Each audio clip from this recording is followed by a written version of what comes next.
Bueno, jóvenes, muy buenas tardes. Entonces, continuaremos la primera clase de neumología, siempre recordando con la historia clínica. ¿Se escucha, por favor?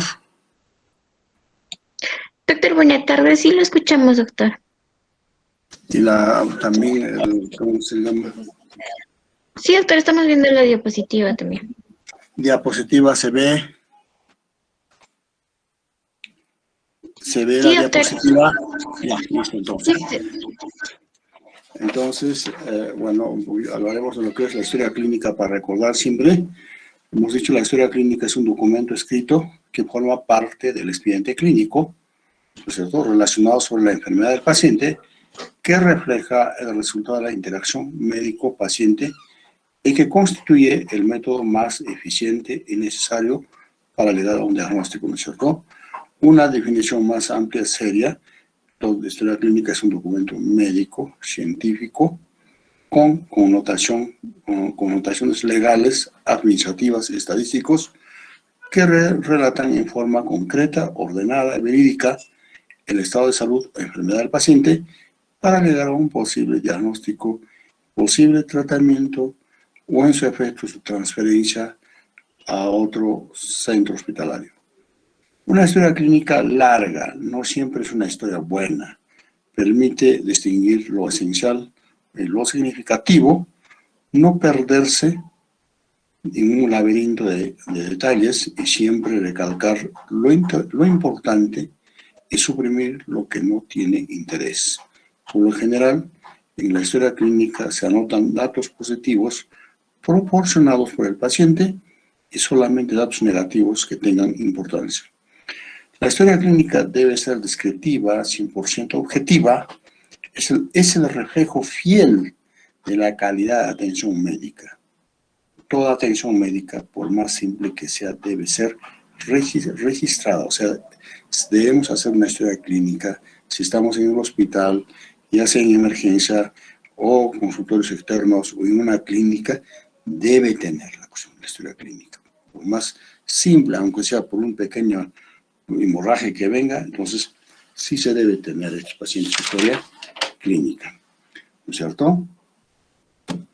Hemos dicho, es parte, digamos, la historia clínica prácticamente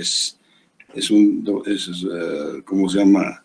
Es un documento donde está también la parte del esto. Entonces, mira, la historia clínica es lo que nosotros lo construimos, ¿no es cierto?, ¿ya?, haciendo interrogatorio, anamnesis con el paciente, ¿no es cierto?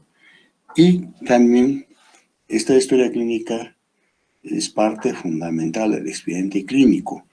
Entonces, el expediente clínico ya se suma ahí donde está exámenes de laboratorio, la evolución del paciente, interconsultas, con todo ya viene a ser expediente clínico, no solamente la historia clínica. Entonces, todo el documento está en expediente clínico.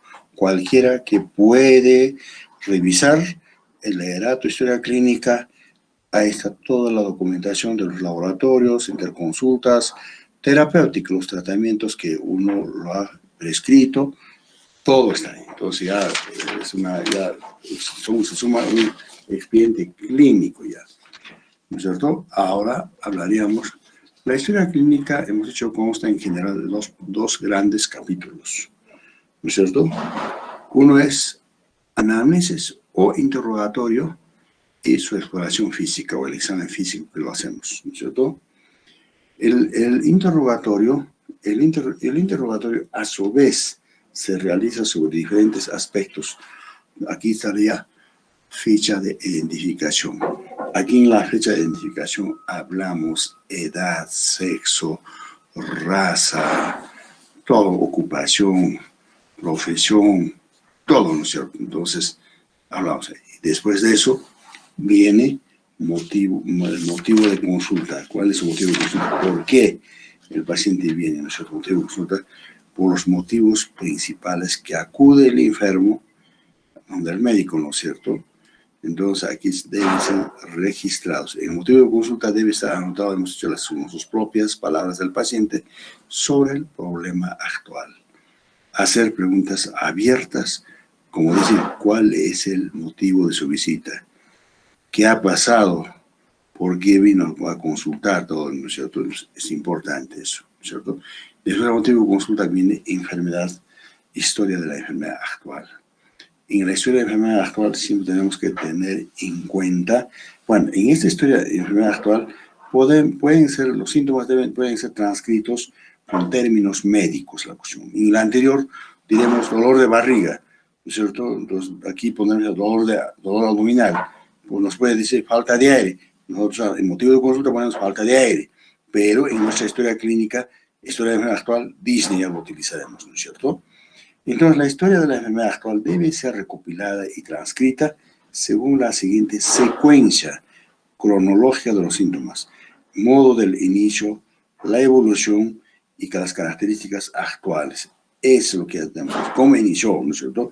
¿Cómo ha evolucionado su enfermedad? Y actualmente, ¿cómo se encuentra la cuestión del paciente?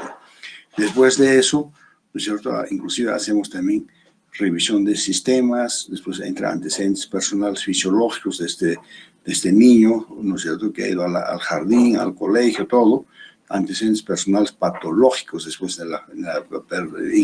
digamos, cuando era niño o joven, si estoy con un adulto, ¿con qué enfermedades ha estado?, ¿no es cierto?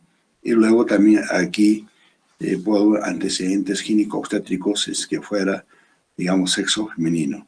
Antecedentes hereditarios, pues de los papás, de los abuelos, viven o no viven, o si se han muerto, supuestamente con qué enfermedad, o qué enfermedad actualmente padecen estos, hábitos de la vida, condiciones socioeconómicas y culturales, ¿no es cierto? También es necesario. La exploración, por otro lado, exploración física se subdivide en exploración física general o hábitos externos. Ahí es lo que yo quiero ver desde la cabeza hasta la punta de los pies, donde debo tomar en cuenta inspección hasta palpación, más la inspección. Y el otro, exploración física regional, ya la cuestión, entonces ya de la cabeza. La cabeza, entonces tengo que ver la cara, el cráneo, luego el cuello, en el tórax puedo ver aparato cardiovascular, aparato respiratorio, en cada uno inspección, palpación, percusión, auscultación, y luego paso al abdomen. También en el abdomen tengo que ver cómo está descubriendo parte del abdomen, inspección, palpación, percusión y auscultación. Génito urinario de igual manera. Luego paso a extremidades, examinar extremidades superiores e inferiores mediante la inspección y la palpación, ¿no es cierto? Y luego la exploración neurológica. Después de esta exploración neurológica, ¿qué hago la cuestión? ¿Qué debo hacer? Es como estamos hablando del aparato respiratorio, entonces aquí yo quiero ver principales síntomas del aparato respiratorio, la acción. El paciente que viene probablemente con la tos o con la disnea o con dolor torácico, entonces ya listo, entonces tengo que ver. Entonces los principales síntomas del aparato respiratorio son los siguientes, como dolor torácico, tos, queremos ver expectoración, que todo eso es puto, hemoptisis, disnea, vómica, sibilancias, cianosis, disfonía y coraje. Hablaremos del dolor torácico. El dolor torácico presenta uno de los potenciales problemas más frecuentes en la práctica médica. Con eso quiero decir, mucha gente o muchos pacientes caminan a la cuestión que tiene dolor torácico. Entonces ahora ese dolor torácico, ¿cuál es? Pues estará relacionado con aparato respiratorio, será con el aparato cardiovascular, o será neuromuscular, o será en la columna vertebral que se raya hacia adelante, depende, ¿no es cierto? Entonces, es necesario recordar que el pulmón y la pleura visceral no son sensibles al dolor, ¿no? Los padecimientos en general no cursan con dolor. Cuando existe la participación de la pleura parietal, ojo, se presenta dolor debido a la inervación de los nervios intercostales, nervios rénicos y las ramas supraclaviculares del plexo cervical, que es complejo interpretar todas las características semiológicas. El dolor torácico puede tener origen en el corazón, en los pulmones u otros órganos del tórax o en las estructuras musculoesqueléticas del tórax, cuello, hombros, vísceras abdominales superiores, como la vesícula biliar, el estómago, el páncreas puede ser. Para determinar su origen de dolor, se debe determinar mediante anamnesis. Tendrás que decir cómo duele la cuestión, a dónde va la cuestión, o primeramente le dices, señálame a ver con tus dedos, ¿dónde duele? Muy bien, es un dolor intenso, leve, ¿qué es? ¿Cuánto tiempo dura? ¿A dónde se irradia la cuestión, ese dolor? ¿Cuánto tiempo dura? ¿Con qué mejora la acción? Todo, ¿no? Investigar todas las características semiológicas. Entonces, no es aquí inmediatamente una radiografía, una esto, tal cosa. Entonces, una anamnesis tienes que determinar. El dolor de origen de las estructuras intratorácicas, el corazón y aorta. En el corazón puede haber angina de pecho, infarto agudo de miocardio, síndrome de postcardiotomía, pericarditis aguda, pericarditis aguda es un proceso inflamatorio del pericardio, síndrome de prolapso mitral, estenosis aórtica hipertrófica, idiopática, aneurisma de aorta. Aneurisma es dilatación de la aorta, disecante. Disecante quiere decir la ruptura de la capa íntima de la aorta. Si hablamos de los pulmones, ¿no? Los pulmones, traqueobronquitis agudas, puede haber dolor retroesternal, hipertensión arterial pulmonar, puede haber dolor. En la pleura puede haber dolor por pleuritis, por neumotórax, por las neumonías con compromiso de la pleura, ¿no es cierto? Neoplasia de la pleura, ¿no? También en una embolia pulmonar puede haber por compromiso de la pleura. Luego, y si hay problemas en el esófago, una esofagitis aguda o crónica, puede haber dolor retroesternal o síndrome de Barrett, espasmos esofágicos, megaesófago, esclerodermia, neoplasias, ruptura espontánea del esófago, ¿cierto?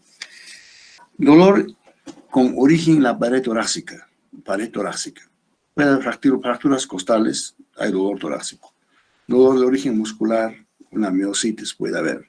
En cartílagos costales y articulaciones osteocondrales puede haber. Fractura del cartílago, síndrome de costilla flotante. Dolor con origen en los nervios torácicos, raíces nerviosas y médula, nervios intercostales y frénicos. Hay dolor.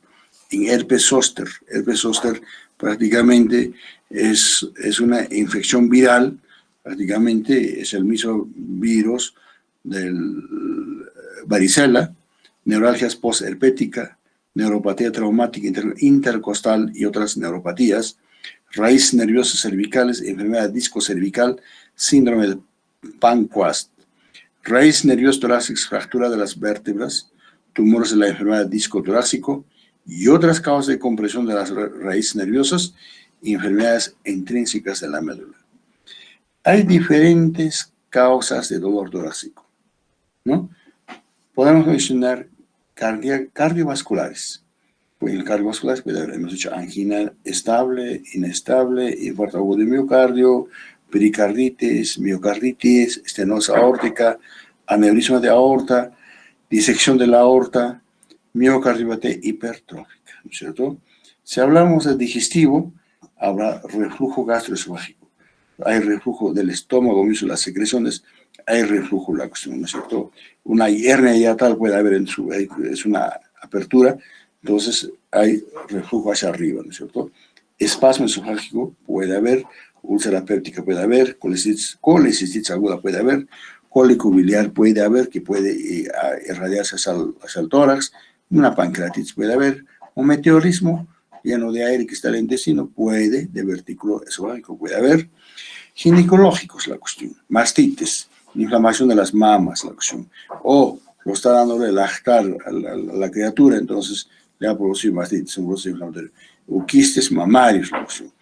Neuropsicológicos, hernia del disco cervical, en la hernia del disco cervical, entonces este dolor puede haber de atrás hacia adelante, puede irradiarse. Una neuritis, origen psicógeno la cuestión, también la cuestión puede haber. Osteoarticular, costocondritis, mialgias, trauma. En la piel tenemos herpes zóster. En el respiratorio, tromboembolia pulmonar, hay dolor torácico, pleuritis hay, traqueitis hay, bronquitis hay, hipertensión pulmonar hay, neumotórax hay, dolor. Entonces, todos estos producen dolor, ¿no es cierto? Entonces, aquí tenemos que saber bien, si me dice, me duele la cuestión, ¿dónde la cuestión? Señálame. Entonces, quiero localización, tipo de dolor o carácter del dolor, punza, quema, aprieta, ¿qué? ¿A dónde va ese olor? ¿Dónde se irradia? ¿No es cierto? ¿Cuánto tiempo dura? En cuanto a su intensidad, leve, humedad, todo la cuestión. ¿Con qué alivia y con qué la cuestión se exacerba el dolor? Cuando que se pone a qué posición, ¿no es cierto? Todo eso tengo que preguntar, ¿no es cierto? Y luego hablaríamos después de las diferentes causas del dolor torácico, la tos, la acción es otro, tiene que estar relacionado de la tos siempre con enfermedades de vías respiratorias, ¿no es cierto? Entonces, la tos constituye el síntoma respiratorio más prevalente observado en la práctica médica. Consiste en una inspiración rápida y profunda, seguida de cierre de glotis, contracción de los músculos respiratorios, principalmente el diafragma, terminando con una expiración forzada, constituyen un mecanismo que sirve para expulsar materiales, diversas especies depositados en las vías respiratorias. Es un acto reflejo de defensa de las estructuras pulmonares. ¿No es cierto? Factores desencadenantes de la tos. ¿Quiénes producen la tos? Uno, procesos inflamatorios. Donde hay procesos inflamatorios habrá hiperemia, habrá edema, exudado, ulceraciones, cicatrizaciones, lesiones inflamatorias. Mecánicos que producen, dos mecánicos, cuerpo extraño. ¿Qué tal la acción? Ingresó un botón, una moneda a las vías respiratorias altas? Eso va a provocar la tos. O polvo, exudado de vías respiratorias superiores, aumento o disminución de la presión pleural, como ocurre en derrames pleurales y atelectasia pulmonar. Tres, químicos, los gases tóxicos, irritantes, ¿no es cierto? Los policías cuando hacen marchas, entonces les ponen esos gases, ¿no es cierto? Entonces te provoca la tos. ¿Ya? Y térmicos está relacionado con inhalación de aire muy frío, muy caliente, ¿no es cierto? Entonces también provoca la tos, ¿no es cierto? Otro importante, aquí hablamos, es clasificación de la tos. Siempre preguntamos al paciente cuando nos habla de tos, muy bien, ¿es tos seca o tos con flema? Le dice vulgarmente, ¿no? La tos, el otro que es tos productiva o tos húmeda, ¿no es cierto? Entonces, es lo que decimos, tos seca o tos improductiva. Tos seca o tos improductiva es una tos que no tiene expectoración. Ejemplo, ocurre en caso de pleuritis, derrame pleural, uso de los inhibidores de enzima conversora de la angiotensina, ¿no? Tos psicógena. O sea, el medicamento que se utiliza, entonces también provoca la tos como efecto colateral, la cuestión, ¿no es cierto? Tos psicógena. Paciente que está muy nervioso sobre la cuestión, cada nada quiere toser, ¿no? Es una tos seca. ¿Ya? Y la tos húmeda o productiva es una tos que produce expectoración, las secreciones son eliminadas por las vías respiratorias, se presenta en padecimientos pulmonares, ya sean neumonías, bronconeumonías, absceso pulmonar, bronquiectasias, etcétera, etcétera, ¿no es cierto? Ahora, desde el punto de vista cronológico, la tos se clasifica en tos aguda. Tos, siempre preguntamos también sobre si me dice tos, ¿desde cuándo estás con la tos? Me dirá, recién una semana estoy. Otros me dirán, no, ya estoy de cuestión un mes, 2 meses. Es una tos crónica probablemente, ¿no es cierto? Tos aguda, tos que dura menor de 3 semanas. Tos crónica, tos que dura mayor de 8 semanas. Nosotros también hablamos principales causas de la tos aguda. Si me dice que es reciente, ¿cuál puede ser? ¿Será traqueobronquitis? ¿Será neumonía? ¿Asma bronquial? ¿No es cierto? Si me dice tos de causa crónica en adulto, también será fumador. Entonces hay fumadores que tosen toda la vida. También hay traqueobronquitis crónica, alergia de vías respiratorias, puede ser bronquiectasias, tuberculosis, lesiones tuberculosas, carcinoma bronquial, absceso pulmonar, ¿no es cierto? Entonces también. Ahora también hablamos de tipos de tos. Tipos de tos, tos quintosa. Caracteriza por presentar acceso de tos generalmente por la madrugada, con intervalos cortos de alivio, acompañado de vómitos, sensación de asfixia. Es característica de coqueluche, que ocurre también en otras afecciones. Tos bitonal, en 2 tonos, ¿no? Es producida por parálisis de las cuerdas vocales, que puede significar compromiso del nervio laríngeo inferior, tos ronca o perruna del perro, ¿no es cierto? Es una tos que se asemeja al ladrido de un perro, por lo cual se llama también tos perruna. Es propia de las inflamaciones laringias o traqueolaringias o procesos inflamatorios de cuerdas vocales. Ejemplo, tumores de laringe, laringitis, tuberculosis laringea, laringitis estenosante. Otro, 4, tos afónica también. Es una tos apagada, que suena poco, es de poca intensidad. Esto ocurre en lesiones destructivas de las cuerdas vocales, generalmente las neoplasias. Estos impiden que estos vibren. Tos emetizante, llamado así porque puede acompañarse de vómito. Se observa con frecuencia en coqueluche, también cuando el material expectorado es de aquellos que provocan náuseas al enfermo. ¿No es cierto? Ahora, hay también horarios de la tos. Horarios de la tos, ¿en qué momento, tengo que decir, en qué momento usted más tose? ¿En la mañana, mediodía, en la noche? ¿No es cierto? Horarios de la tos, de acuerdo al momento de la aparición de su tos. Primero, tos matutina, en la mañana, al levantarse. Despierta y tose, ¿no es cierto? Será bronquitis crónica, bronquiectasias, absceso pulmonar. Tos nocturna, en la noche nada más. Asma bronquial, tuberculosis, ¿no es cierto? Ahora también aquí hay complicaciones de la tos. Bueno, uno nos beneficia en ayudar a eliminar, ¿no?, con las secreciones o cuerpos extraños que pueda estar dentro de las vías respiratorias. Es beneficioso, pero también complica la acción. En músculo esquelético ocurre fractura costal, o sea que cuando tose mucho puede haber fractura costal, ruptura de los músculos recto abdominal, hernia inguinal, hernia umbilical, hasta el neumotórax puede producir. En pleuro pulmonar, ¿qué puede producir? Neumomedastina, enfisema pulmonar. En cardiovascular ocurre hipotensión arterial, hipertensión venosa sistémica, ruptura de las venas de las fosas nasales, ¿no? Al toser, entonces, puede haber, digamos, hemorragias de fosas nasales, ruptura de las venas de las fosas nasales. Y subconjuntivitis, una especie de conjuntivitis hemorrágica la acción, puede haber, ¿no? En el sistema nervioso central, la tos puede producir síncope. Ha desmayado al toser, ¿no es cierto? Tiene su fisiopatología, hemos hablado de eso. Después de esto, la cuestión de la tos, todo me interesa pues saber la cuestión, su expectoración. Entonces me dirá, pues, no, yo estoy botando flema, está expectorando. Expectoración es la eliminación de material de diversas especies depositados en vías respiratorias por acción de la tos. Son eliminados.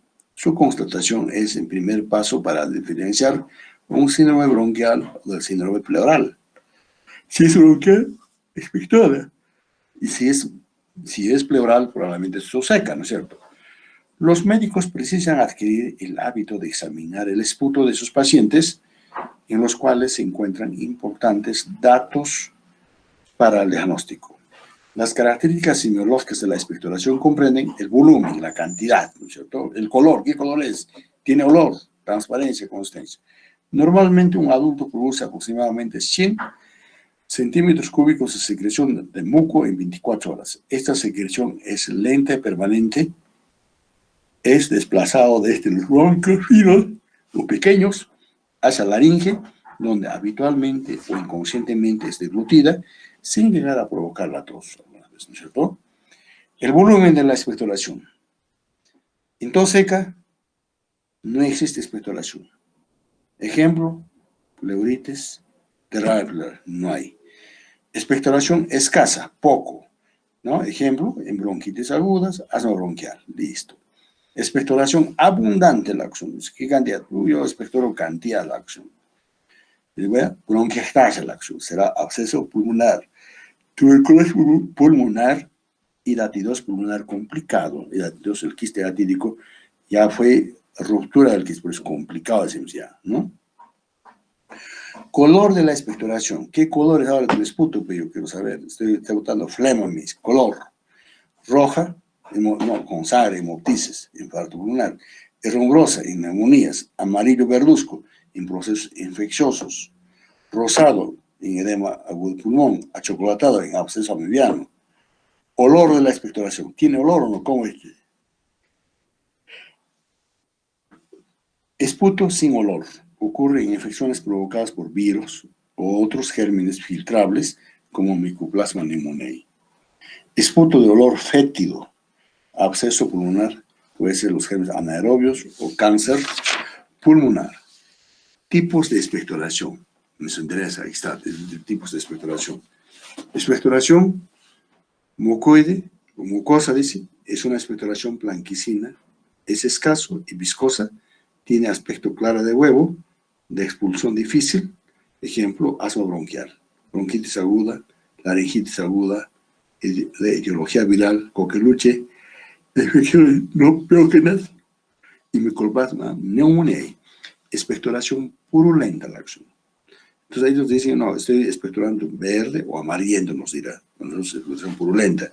Es una expectoración color amarillo verduzco, se compone esencialmente de pus, como en casos de supuraciones, es signo de infección bacteriana, neumonía bacteriana, ejemplo, neumonía bacteriana o absceso pulmonar. Expectoración serosa, no es expectoración, aquí habían puesto severa, no, expectoración serosa, por favor, corríjanmelo, no es severa, serosa. Es una expectoración abundante, con aspecto de masa líquida, espumosa, rosada, se origina de la transudación serosa a través de los alvéolos, característicos de edema agudo de pulmón. ¿Ya?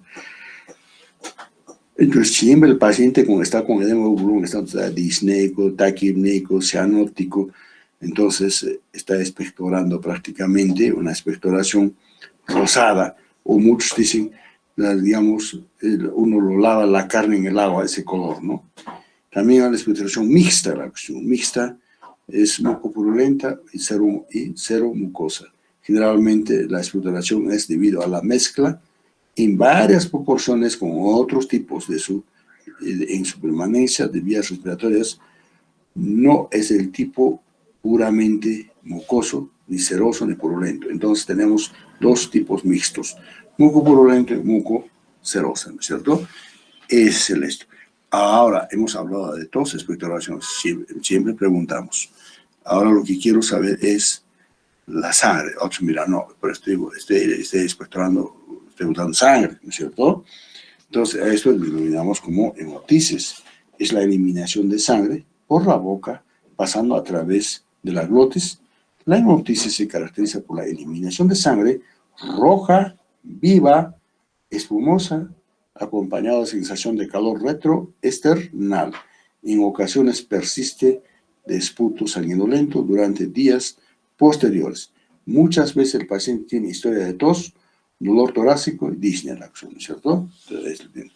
Hemoptisis puede ser de origen bronquial, de los bronquios puede sangrar, ¿no es cierto? El mecanismo es la ruptura de los vasos previamente sanos, como ocurre con carcinoma bronquial o vasos anormales. Hemoptisis de origen alveolar en el pulmón, los alveolos. La causa es la ruptura de los capilares tras sudoración de sangre sin que haya solución de continuidad en endotelio. En cavernas tuberculosas, ruptura de aneurismas de Rasmussen, ¿ya? Es típico de la tuberculosis. Hemoptisis puede ser clasificado de acuerdo al volumen. Puede ser hemoptisis pequeña, inferior de 30 centímetros cúbicos en 24 horas. Hemoptisis moderada, 30 a 200 ml en 24 horas. Hemoptisis masiva, mayor de 600 ml en 24 horas, ¿cierto? Entonces, 600 probablemente me va a llevar a la anemia la acción. La hemoptisis puede ser de origen primariamente respiratorio, ¿no? Y mayoría de origen cardiovascular, de origen sistémico, iatrogénico e idiopático sin causa, no se sabe de dónde. Las hemoptisis masivas por encima de 600 ml en 24 horas llevan comúnmente al choque hipovolémico, como causa de muerte, asfixia provocada por taponamiento de la tráquea o coágulos de sangre. Causas de la hemoptisis. ¿Quiénes producen pues, la cuestión, la hemoptisis como causas? Puede ser de origen respiratorio, ahí está la tuberculosis pulmonar activa, secuelas de tuberculosis, bronquiectasias, fibrosis quística, traqueobronquitis aguda, bronquitis crónica, carcinoma, adenoma bronquial, aspergilomas, es el hongo, ¿no es cierto? Metástasis endotraqueal, absceso pulmonar, quiste broncopulmonar, neumonía bacteriana, neumonía viral, neumoconiosis, aspiración de cuerpo extraño, trauma traqueobronquial, contusión pulmonar, hipertensión de la arteria pulmonar, quiste edatídico pulmonar complicado también. En cardiovascular también hay la cuestión, ¿no es cierto? No solamente siempre todo el que elimina la cuestión es solamente del pulmón. Entonces, cardiovascular, puede haber una insuficiencia cardíaca izquierda, estenos mitral, ojo, tromboembolia pulmonar, aneurisma de la aorta torácica, también eso están explorando, entonces, ¿cierto? Origen sistémico, la cuestión, origen sistémico puede ser, digamos, en caso de leucemia, hemofilia, trombocitopenia, ¿no? Telangiectasias hereditarias de Rendo-Osler, etc. Iatrogénico prácticamente aquel que ha hecho la práctica, el procedimiento quirúrgico, algo, entonces prácticamente ha hecho iatrogenia mal en el paciente, ¿no es cierto? Las broncoscopías, cateterismo cardíaco, postneumonectomías, terapia anticoagulante, uso de terapia anticoagulante. Idiopática, para hemoptisis idiopática que no tienen causa, un 2 a 32%, no sabe cuál es cuál, ¿cierto? En los niños, la causa más frecuente de hemoptisis o expectoración hemoptírica son las neumonías bacterianas y cuerpos extraños. En jóvenes, pacientes jóvenes o personas jóvenes, tuberculosis pulmonar, estenosis mitral. La hemoptisis debido a adenoma bronquial o tumor carcinoide en general es más común en la mujer. Hemoptisis en pacientes sometidos a intervenciones quirúrgicas recientes nos hace pensar en una embolia pulmonar. Pero aquí en nuestro medio, de acuerdo que de tanto tiempo que trabajamos, la experiencia clínica nos orienta a pensar que las causas más frecuentes de hemoptisis que hemos tratado de percibir, ¿no? En mayor porcentaje de los casos es la tuberculosis pulmonar. Luego las bronquiectasias, esas bronquiectasias son secuelas de tuberculosis pulmonar. Por supuesto, está tratado ya su tuberculosis, pero como secuela las bronquiectasias. Bronquitis, embolia pulmonar. Aquí en nuestro medio bastante la embolia pulmonar, ¿no es cierto? E infarto pulmonar. Y estenosis mitral a causa de la fiebre reumática y neoplasias pulmonares. Y algunas veces nos preguntamos la cuestión, al paciente viene, estoy botando sangre la acción. No, sangre viene de la boca nomás. Escucha, la cuestión ya. De antes uno pregunta la acción para hacer diagnóstico inicial, ¿es hemoptisis o hematemesis? ¿Viene de vías respiratorias o viene de vías digestivas? Entonces, en hemoptisis, presidida o acompañada con la tos. Cuando es hematemesis, presidida o acompañada de vómitos, puede ser. Hemoptisis, siempre seguida de esputo con sangre. En hematemesis generalmente hay melena, seguida de melena. Melena es ya con las S la cuestión como vea, ¿no? Elimina. Ya, en hemoptisis mediana y masiva, siempre con sangre rojo, vivo, espumosa, sin restos de alimentos. Mientras en hematemesis, sangre con borra de café. ¿Ya? En hemoptisis, sin restos de alimentos. En hematemesis puede contener restos de alimentos, la cuestión, ¿no es cierto? Con sangre con alimentos. Si no se puede determinar, me voy, digamos, al pH alcalino. Tomar la muestra de la sangre que está vomitando o está eliminando, entonces en hemoptisis el pH será alcalino y en hematemesis pH será ácido, ¿no? Y en hemoptisis muchas veces con historia de dolor pleurítica, disnea y tos, ¿no es cierto? Mientras en hematemesis muchas veces historia de dolor epigástrico, disconfort epigástrico y pirosis, la cuestión, ¿no es cierto? Pues con eso más que todo puedo orientar, porque hay pacientes que vienen de la zona rural no se explican, tienes que sacar, como quien dice, con cuchara, perderás el tiempo, pero ¿qué se puede hacer, no es cierto? Entonces, es lo que se hace. Y luego, otro síntoma frecuente que hay, esta es la disnea, la cuestión. Siempre dicen, no, me falta aire, me canso, la cuestión, cuando doy unos media cuadra, la cuestión, ya me canso. Dicen, no. Entonces, disnea, entonces, la sensación de dificultad respiratoria, constituye un síntoma cuya manifestación es subjetiva, subjetivamente usando, y la sensación de ahogo, falta de aire, asociada ocasionalmente con la opresión precordial. Cuando el paciente refiere como queja, es la falta de aire, o sensibilidad individual a la dificultad de respirar es muy variable. El enfermo puede confundir astenia con fatiga y disnea, la cuestión. También confunde la acción. Hablamos también entonces sobre la disnea. La disnea es subjetiva, lo que nos dice el paciente. Él nomás dice, me falta aire, tal cosa, ¿no es cierto? Todo nos dice. Disnea objetiva, nosotros en el momento del examen le observamos la cuestión, ¿no es cierto? Entonces, lo miramos, habla aleteo de las alas de la nariz, ¿no es cierto? Hay evidencias que en el examen físico este paciente está disneico. Siempre al evaluar la disnea deberá conocer la evolución y duración, como su forma de inicio, generalmente aparición súbita, en caso de asma bronquial, tromboembolia pulmonar, neumotórax, edema de laringe, presencia de cuerpo extraño en vías respiratorias, mientras es de aparición larvada persistente, ¿no? Enfisema pulmonar, fibrosis pulmonar. Si me dice la cuestión un paciente que venga, no sé, yo estaba bien ayer, pero ahora me falta aire. Caramba, que entonces, ¿qué ha pasado? Probablemente es tromboembolia pulmonar, bruscamente aparece, ¿no? O neumotórax, la cuestión. O tiene edema en laringe, ¿cuál? O cuerpo extraño en las vías respiratorias, ¿no es cierto? Y las crónicas que toda la vida poco a poco están, entonces son enfisema pulmonar, fibrosis pulmonar, insuficiencia cardíaca, y algunas alteraciones metabólicas como las uremias, una insuficiencia renal crónica que está con acidosis metabólica, ¿no es cierto? O paciente diabético que está evolucionando con acidosis metabólicas. Entonces, a mí, causas más frecuentes de disnea aguda. Disnea aguda puede ser, digamos, respiratorias, asma bronquial, neumonía, neumotórax, tromboembolia pulmonar, edema no cardiogénico, aspiración de cuerpo extraño, atelectasias y traumatismos torácicos. No respiratorias, edema pulmón cardiogénico, ansiedad con hiperventilación, acidosis metabólica, hemorragia aguda extrapulmonar.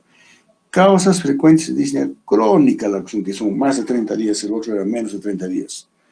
EPOG, la cuestión, ¿ya? Paciente fumador, tiene enfermedad pulmonar obstructiva crónica, paciente con asma bronquial, ¿no es cierto? Bronquiectasia, derrame pleural, fibrosis pulmonar, etcétera, la cuestión, todo eso.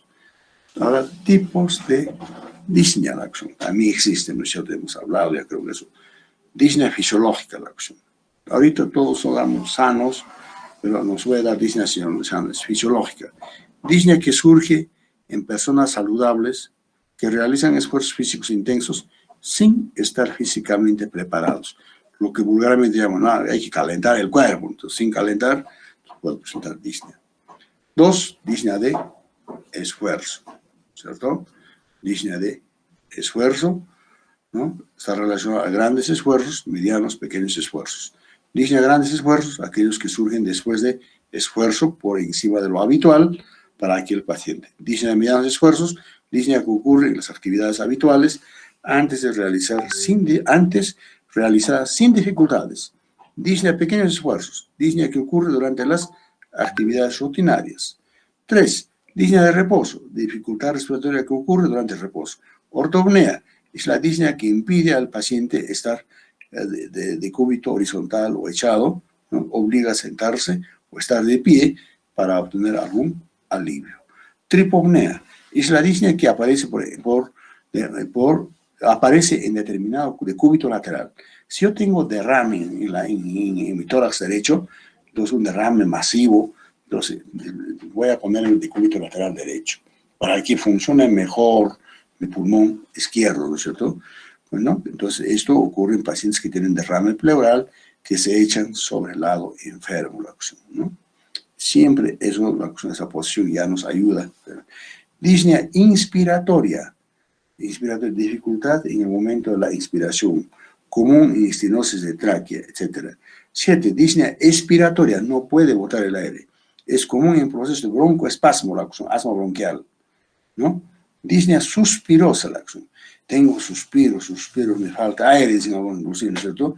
En caso de excitación psíquica, ¿no? En esos casos la disnea puede ser apenas subjetiva, porque la paciente nomás está percibiendo, ¿no es cierto? El enfermo puede referir que es incapaz de completar la respiración. Generalmente hay taquipnea con respiración superficial. Disnea estertorosa, un paciente grave que está ahí hospitalizado, está sonando todo, ¿no es cierto? Se escucha estertores gruesos, retención de secreciones frecuentes, en coma, o pacientes que están con edema de pulmón, estenosis de tráquea, etc. Ahora, desde el punto de vista del aparato respiratorio, las causas de la disnea son más frecuentes. Esta es la cuestión, ¿no? Hablaremos causas atmosféricas. La atmósfera pobre de oxígeno, como aquí en nuestro medio, con presión parcial de oxígeno disminuida, como ocurre en grandes alturas. Provoca disnea de pequeños esfuerzos, también en reposo, ¿no? El organismo compensa con taquipnea y taquicardia, pero la administración de oxígeno trae un alivio inmediato. Claro, por supuesto, para nosotros aquí ya no hay disnea, porque estamos habituados a vivir aquí en el medio epóxico, diremos, pero para la gente que viene del nivel del mar, entonces para ellos entonces hay disnea en la acción. Claro, tendrá que adaptarse al tercer, cuarto día, poco a poco, como nosotros, ¿no es cierto? Los primeros días va a estar con taquipnea, disnea, toda la acción, ¿no? Y luego, dos causas obstructivas. Cuando hablamos obstructivas, es las vías respiratorias. Si es posible, podemos decir desde la nariz hasta los últimos bronquiolos, ¿no es cierto? Las causas obstructivas. La obstrucción de las vías respiratorias desde faringe hasta bronquiolos puede sufrir disminución de su calibre, causando disnea la acción. Obstrucciones laringeas también puede haber. Son ocasionadas por difteria, epiglotitis, laringitis, edema angioneurótico, estenosis por tuberculosis o neoplasias. Otro, obstrucciones en la tráquea y bronquios de la acción, ¿no?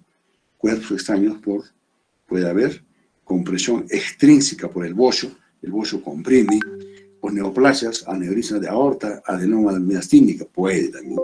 Las obstrucciones bronquiolares, ya estamos llegando a los alvéolos, ocurre en el asma bronquial, porque hay broncoespasmo, hay edema, todo, ¿no? Y también puede haber bronquiolitis en los niños. Ya luego, tres causas parenquimatosas, o sea, en el pulmón, parenquima pulmonar, ¿no? Todas las afecciones que disminuyen el área de la hematosis, como las neumonías, neumoconiosis, neumonías intersticiales, fibrosis pulmonar, sarcoidosis, enfisema, así como embolia pulmonar, determinan disnea la acción, ¿no es cierto? Toda esta disnea del paciente. 4. Causas tóraco-pulmonares, tórax, ¿no? Y los pulmones, son las dos cosas.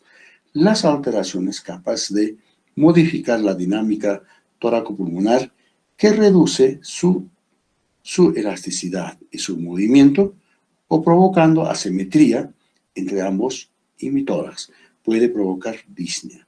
En estas condiciones incluye fracturas de arcos costales, ¿no? Ellos hacen nociones de fracturas, entonces respiraciones superficiales, tienen disnea, cifoescoliosis, hay cifosis y escoliosis, alteraciones musculares, tales como miositis, mialgias intensas, también entonces se presentan disnea. Causas diafragmáticas, es un músculo respiratorio del diafragma, ¿no es cierto?, que lo separa del tórax del abdomen, ¿no es cierto? Siendo el diafragma un músculo respiratorio más importante, contribuye con más del 50% de la ventilación pulmonar. Toda afección interfiere con sus movimientos, puede ocasionar disnea.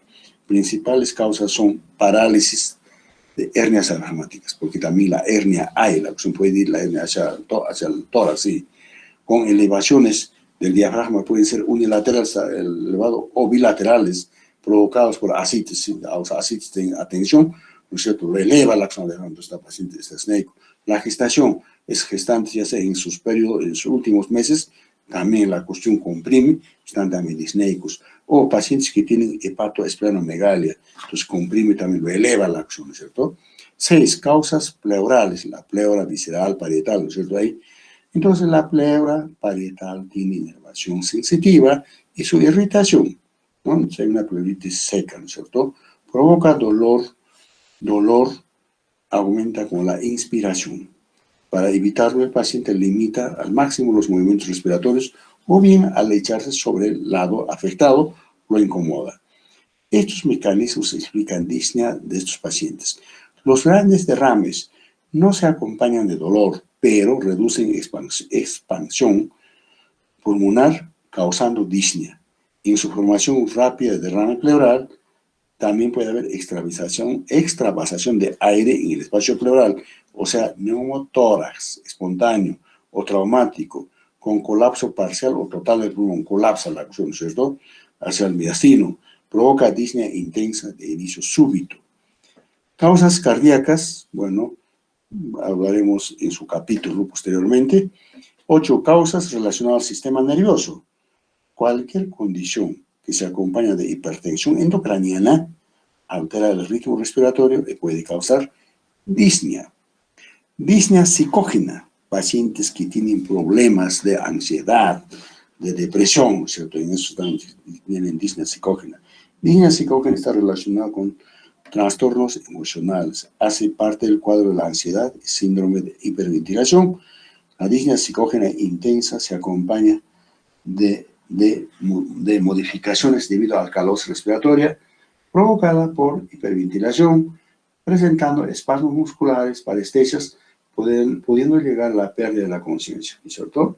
Entonces, esto es en cuanto a la disnea del aparato respiratorio. También hay otro síntoma todavía, la vómica, síntoma del aparato respiratorio. ¿Qué es la vómica? Vómica consiste en la eliminación más o menos brusca a través de glotis una cantidad abundante de pus o líquido de otra naturaleza proveniente del tórax o abdomen. En mayoría de las veces se origina de un absceso o quiste diatírico pulmonar complicado, empiema o mediastinitis supurada o absceso sufrénico y tuberculosis. También hablaremos sobre cianosis aquí, cianosis, ¿no es cierto? Cianosis, el paciente está cianótico. Cianosis es la coloración azulada de la piel y mucosa debido al aumento de la hemoglobina reducida en sangre capilar, llegando, ojo, 5 gramos por 100 ml. Esto preguntan en el examen. En el examen del paciente debe ser realizado a la luz del día. Se observa, la cianosis se observa en los labios, en la punta de la nariz, lóbulos de la oreja, pómulos, mejillas y lecho unguial. Puede afectar todo el cuerpo. Si es que todo está cianótico, podemos llamar cianosis general o cianosis central, como en caso de intoxicaciones por gases, ¿no? Dentro del garaje puedo prender mi carro y entonces ahí puedo permanecer, entonces puedo estar cianótico, ¿no es cierto? O respirar en recintos cerrados, en grandes alturas, ¿no? Como en nuestro medio, o bien respiración superficial por dolor torácico, dificultad de paso de aire por la obstrucción de vías aéreas, asma, presencia de cortocircuito o cortocircuito veno arterial. O sea, me refiero a las cardiopatías congénitas. Hay comunicaciones en las cavidades, digamos, hay comunicación interauricular, puede haber interventricular, hay una mezcla de sangre arterial y venosa. Siempre las cámaras izquierdas llevan sangre oxigenada, mientras la derecha sangre venosa, ¿no es cierto? Entonces, si es que la sangre pasa de las cavidades derechas a izquierdas, hay una mezcla, entonces hay una cianosis general, ¿no es cierto? Con el pasaje de sangre venoso. Entonces, eso puede haber tetralogía de Fayot, etc.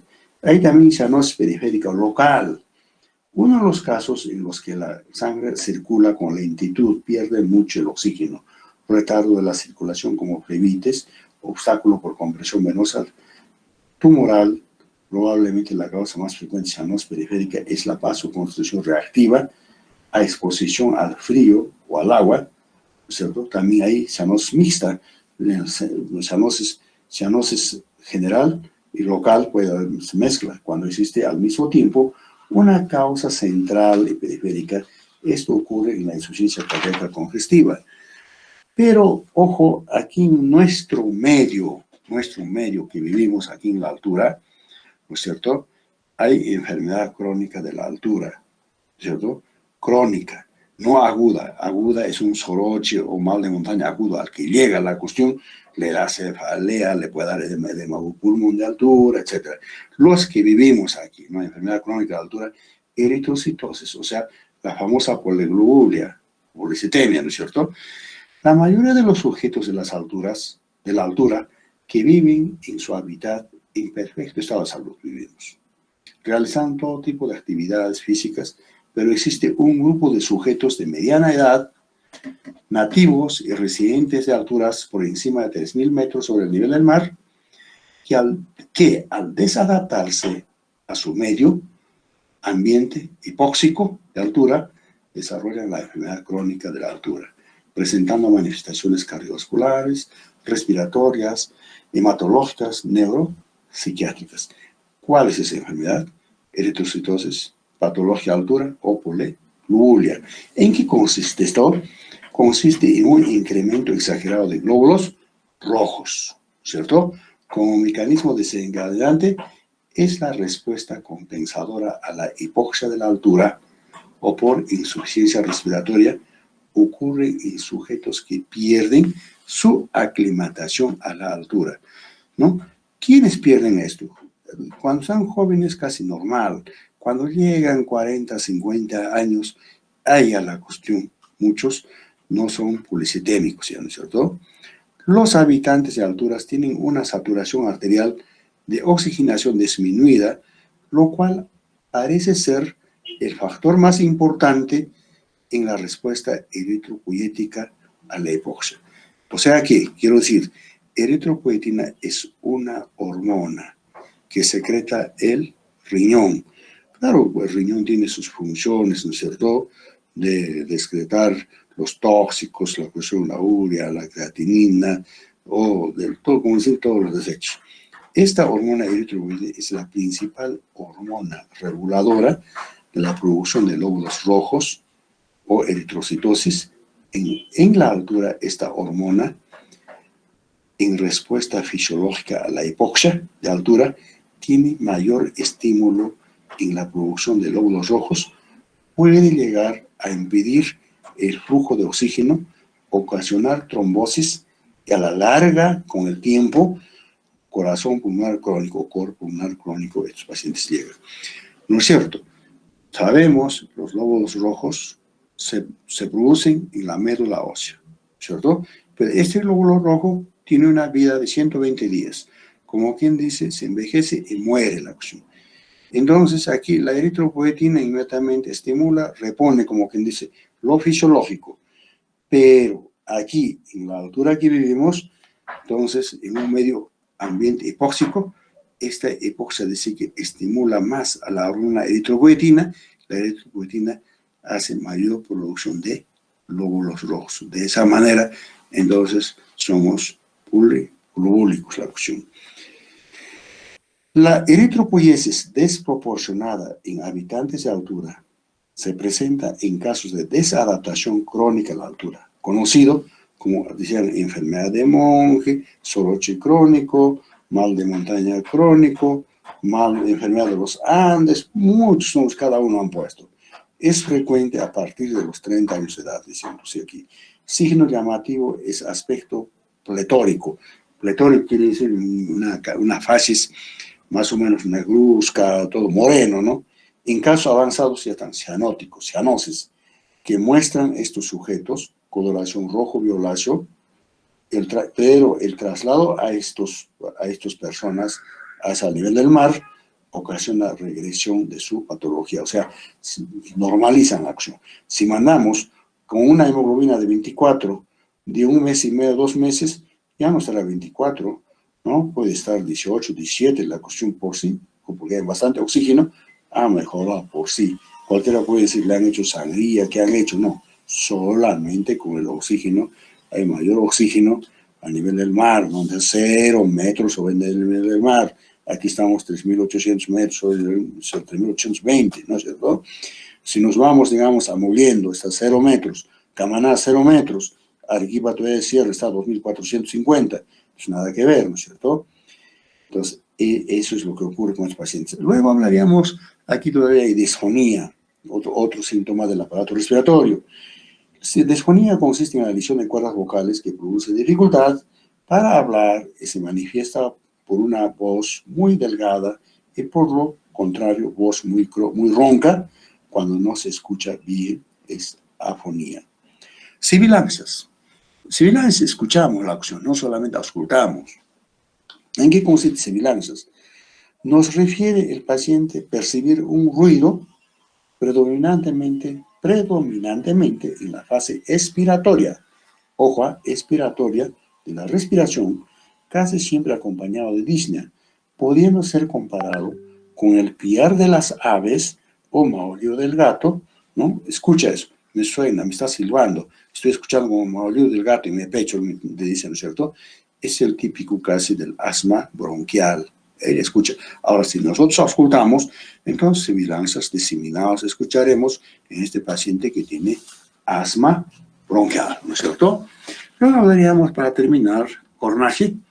Cornaje es la dificultad inspiratoria, ingreso de aire, inspiratoria, por reducción del calibre de las vías respiratorias altas a nivel de la laringe y que se manifiesta por ruido estridor. El paciente, para facilitar la entrada de aire, se desplaza la cabeza para atrás en extensión forzada. Las causas más comunes para estos son laringitis, difteria, edema de glotis o algunas veces los cuerpos extraños. Ahora, tiraje, ¿en qué consiste? Pues consiste en aumento, retracción en los espacios intercostales. Se presenta en consecuencia las variaciones de la presión entre los folletos pleurales. Durante las fases de la respiración es más visible en sujetos delgados, no obesos, ¿no? Delgados en niños, y es difícil de observar en sujetos obesos, ¿no? Podemos verlo esto más también en el asma bronquial, ¿cierto? Entonces, hasta aquí es la primera parte que hemos hablado o que les debíamos. Ya después siempre tienes que saber topografía del tórax, las líneas que hemos enseñado, línea external media, línea external derecha, izquierda para externales, línea axilar media, posterior, todas esas líneas básicamente nos ayudan a ubicarnos anatómicamente como referencia a la cuestión, ¿no es cierto? Entonces, todo esto es hasta aquí.